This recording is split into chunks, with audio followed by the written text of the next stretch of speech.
What's up, YouTube? Capital G here, talking about this new Lightsworn deck that is making its way around online anyways, like duelingnetwork.com. Dev Pro, this is your newest build of Lightsworn. It seems to be getting quite popular, and I just think that it is the worst thing possible that could happen to Yu-Gi-Oh! In any form, whether you're playing in real life or playing online.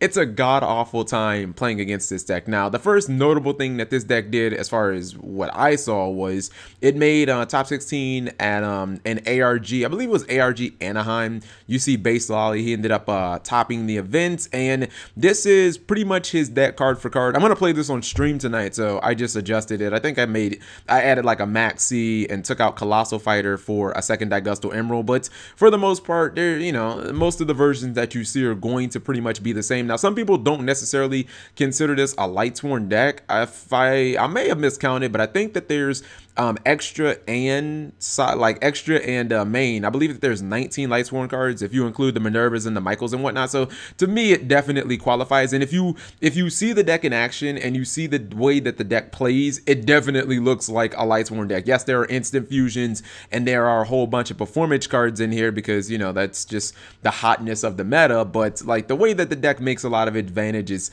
it still really feels like Lightsworn, despite the fact that there obviously, you know, is no Judgment Dragon in this deck. Now, the reason that I think that this is like the worst type of cancer, this deck is just so terrible. It's almost funny when you see this deck operate. This might be the most skillless deck I have ever seen in my entire life. I know that there have been a lot of tier 1 decks throughout Yu-Gi-Oh's history where people are like, oh my god, that's Fire Fist, Mermaid is so tier, it's so skillless. No, this deck literally just relies on the mill mechanic way more than the original Lightsworn. Yes, there were times in the original Lightsworn where you could hit Necro Gardna, of course, you know, things like Wolf and, you know, that fourth name or whatever. Even with the addition of things like Minerva and Felis, and when I say Minerva, I don't mean Nixie, I mean the little Minerva. You know, it made Lightsworn a little sacky, but these were never cards that you maxed out on. This deck maxes out on this. It's actually very similar to the Bujin OTK, but essentially this deck wants to mill and mill often and mill every single turn constantly. It can be done like manually during you know, your main phase with like something like Raiden, where you mill 2, hopefully you hit these cards, just make free advantage. If you hit a hat tricker, it's like, whoops, even more free advantage. You hit a damage juggler, okay, banish that, even more free advantage. Or you can just go, you can forego that, you can go straight into Xing.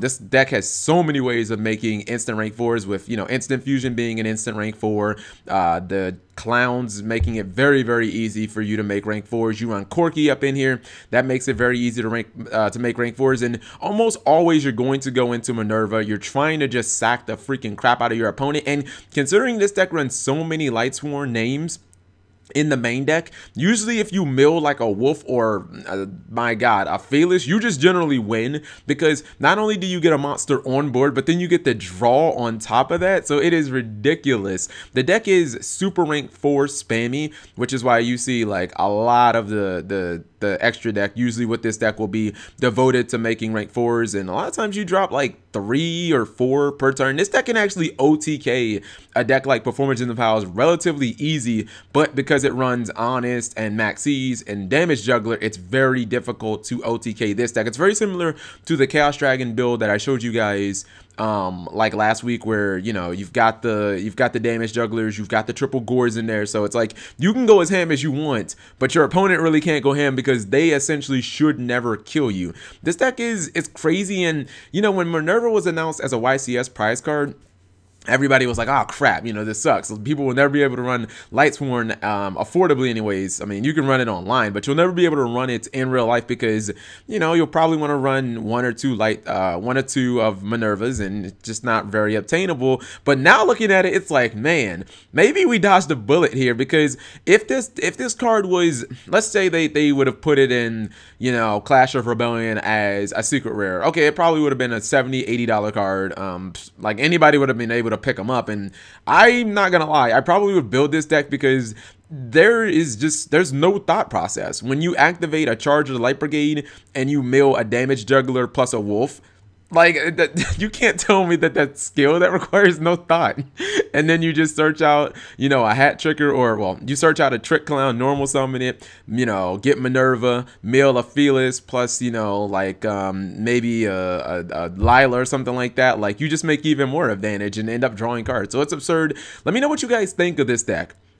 It's such a shame that we're in this kind of weird soon-to-be transition period for Yu-Gi-Oh! Where we're seeing all of these crazy interesting decks pop up in top regionals, and we know, at least I know in the back of my head, when Breaker of Shadows comes out, like, it's gonna be like in the Bible, man, where there was that flood and it just everything died. Like, it's just, Breaker of Shadows is just gonna flood the game with pendulums, and everything else is just gonna be erased unless something drastically changes. Like, they're just like, haha, a Cyber Dragon Infinity banned after a month. But I think that this deck still, it's very good, and it can actually compete with just about anything in the meta right now. It struggles a little bit to get over Dark Destroyer. I won't lie about that. I actually tried to fit in a copy of Utopic Prime, but, like, dude, I don't know where I can find the space. Maybe if I take out Black Rose or Spark Dragon or something like that, probably be Black Rose. But other than that, it really doesn't struggle like to much of anything except decking out. Like, I've seen this deck out a lot, especially if you max see